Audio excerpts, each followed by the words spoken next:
ಜನಗೆ ಸಂಶಯವಾದುದವರ ಮಾತಿನ ಮೇಲೆ ಜನಗೆ ಸಂಶಯವಾದುದವರ ಮಾತಿನ ಮೇಲೆ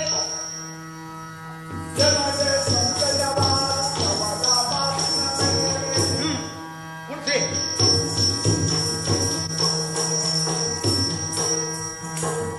ಜನಗೆ ಸಂಶಯವಾದುದವರ ಮಾತಿನ ಮೇಲೆ ಕುತ್ಕೊಂಡು ಮಾತು ಮುಸಾಯಿ ಮಾಡಿ